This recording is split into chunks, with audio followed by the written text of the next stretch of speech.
Hello and welcome back to the Student Hub Live.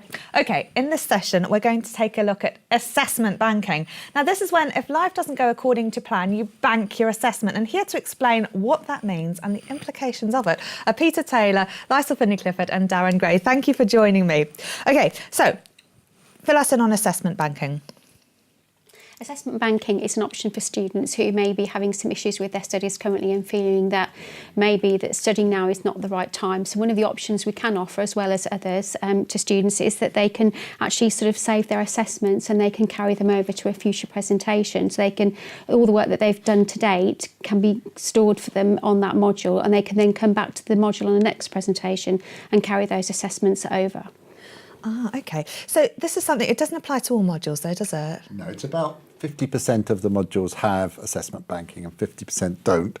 And that's because of things like assessment kind of strategies changing halfway through, a module might be finishing. So you need to check up on the module site as to whether you've got assessment banking or not. Okay, so we've been talking today about the importance of speaking to your student support team and then being able to advise you on your sort of individual thing. But say students decide, actually, I need to take a break from my studies and assessment bank. What might the process be? I think the first step really should be have a discussion with your tutor, see whether it's the right thing for you, whether there are other options, then obviously getting involved and supported by the SST as well. Now, say you bank this assessment, which sounds absolutely wonderful. Is there a danger that then all of a sudden, next presentation, you arrive halfway through, a little bit fuzzy with not having sort of looked at things for a long period of time and wanting to pick up on those? I mean, can you say, actually, I wasn't very happy with that one, but I really like that assignment? Or is it a sort of, you have to assessment bank and pick up the scores or not? The scores that you've kind of got in the bank, as it were, are then fixed. Right. So that carries on to the next. You can't resubmit TMAs to try and improve them. And then, but they do kind of, you do start getting the scores once you've kind of re-engaged and start submitting the TMAs. But it is an issue if you've been studying for a while, so you're kind of up to date with all the material, and then something happens and then you have a whole year out, it's a natural to kind of relax and say, oh, I'll come back to that kind of later on. And eventually you kind of come back a little bit too late and it's hard to re-engage with the material. So make sure you're planning your re-engagement well in advance. Right. Often at a later point in the assessment, you can look back and think, yes, that's what they were on about here, there and everywhere. And you've still got access to the material, don't you, even if you have assessment bank. So is there a benefit in refreshing very lightly throughout and keeping on touch with the module when you're picking it up again? So say you've banked 3 assignments, you could maybe just have a flick through and see what you missed. I think that's crucial. I think, kind of planning your re-entry, starting discussions with the associate lecturer, looking at what tutorials are going on, which ones you can join in, so that when you're ready to kind of start properly, you've got that kind of remembering of what was done before. Okay. Now, there's certain rules and procedures that you need to have done for this, which is why it's obviously best to do things on an individual level and phone up somebody from the student support team. So you've got to have submitted at least one piece of assessed work, and then you must obviously tell people that you've cancelled and have that all agreed. So that there are some sort of procedures you have to do. You can't just take it as a given, can you, Liesl? No, you can't. What you have to do is, if you think that you're struggling with your studies, it's like we've all mentioned, is to please contact us in student support so that we can advise you, because there may be another option that may be better for the student if they've had a conversation with their associate lecturer, but we can talk them through the process. And what we want to do is to make sure that we give them the right information. We can talk to them about sort of the issues around the module. That if they're going to assessment bank, they can come off the module and they can defer that. There's a cancellation procedure which is available in the essential documents for all our students. And what they can do, we can talk them through the process, and we can do that over the phone. Then we can advise them of their fee implications, and if they do defer with assessment bank, and we have something called the assessment banking calculator that we can use, so they can actually get pay for the module if they come back and study that module again in the next presentation. Because if you do use assessment banking, you must come back and complete the module within the 13 months. You've got to have done that within 13 months to make use of the assessment banking. Otherwise, you'll lose the scores that you've carried over. So the main reason people might do this is if life gets in the way and they can't continue studying, but they've put in quite a bit of work beforehand, And then obviously there's a financial incentive because you're not paying to redo the module twice. Is that right? Yeah, what you have to do is you need to phone and speak to us so we can actually work out accurately the student's individual fee implications for that module if they come back. So it is beneficial for the student to ring in and speak to us. But they can also they can use their student homepage to ask to defer from a module. They can actually complete, there's a web form they can send in to us, but we would also ring the student and say, you've sent this request in to defer from a module, and we would then want to discuss that with the student to make sure that that was the best option for them, and then advise them on an individual basis in regards to the fee implications for that student. I think it is important to say that students need to consider this carefully. If they're carrying forward fairly weak scores, the chances of returning and finding a pass is going to be difficult. So it may be the right option, but it may also not be the right option. So very much talk to the student support teams, talk to your tutor to make sure it is the right option for you. Yeah.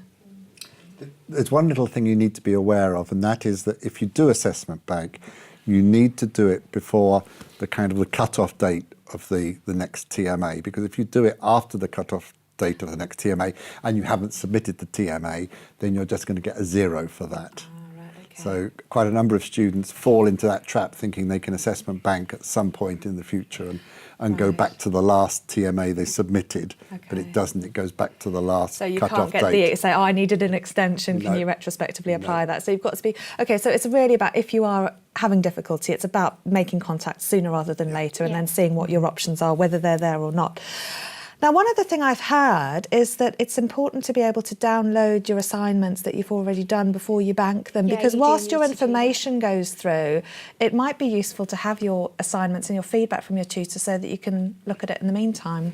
Yeah, if you want to look at the assignments that you've banked already, you must download them or print them off before we do the assessment banking process with you, because once you've assessment banked and carried over your scores, you won't be able to access the assignments that you've saved. So I would heartily recommend, if students have decided to assessment bank and before they ring us, to actually download the assignments, or if they've kept a copy of them, but they must download them from our website before we do the assessment banking, because they won't be able to access them after, once it's carried over. And importantly, they won't be able to access the feedback from the tutor. So they might already have a copy of the assignment that they've submitted, but it's the feedback which is the crucial thing they need to download. Right, excellent. Okay, so download all your assignments, call the SST as well, and then keep those assignments so that you can mull over that feedback that you can then use when you pick up the presentation. There are various other sort of procedures, and they're all really clearly documented as well on the website. So there's a frequently asked questions section which tells you the sorts of things that you can look at and what sort of things are taken with you in terms of the feedback, so how to get that, and then also any sort of things that may relate to plagiarism, etc., that would transfer across modules. But I don't want to talk too much about the nitty-gritty, because, of course, this is something that students sort of happen if they're in trouble, and that can sort of be a problematic thing anyway. So, Darren, you're involved with some interventions in the university about looking at how to best support students who've been through assessment banking. What would your advice be then to students about things that they can do to make the most of their experience and give themselves the best chance to succeed? Be trying to stay engaged as much as you possibly can. After the point that you've assessment banked, you will still have some opportunity to engage with course material. Yes, other aspects in life may be troubling and making that more difficult, but try and stay as warm as possible. And then be in contact with your tutor as soon as you start the new presentation, and try and get up to speed as quickly as possible. They are there to help you, so make the most of that. Excellent. And of course, the Open University are often looking at ways of improving the student experience for students, and you're working on some projects there as well, aren't you? We are. We're looking at ways both to support Liesl and colleagues to make sure that the advice provided is as good as possible. There are other opportunities, maybe boot camps for re-entry points to really make students more welcome as they return. Brilliant. And thank you for coming along, Darren, as well, because it's lovely for students to know that a lot of this work is going on behind the scenes, and we are conscientious about trying to make the student experiences as good as possible for students. Excellent. Well, Darren and Liesl and Peter, thank you very much. We're going to take a quick trip to the hot desk, and then we'll return to look at resits and resubmissions. So, HJ, what's the chat been? I think it's been very good. We've had Jabulo, an educational advisor, in the chat, which has been really helpful. And we must thank Anna Clark from the last session for some great information as well.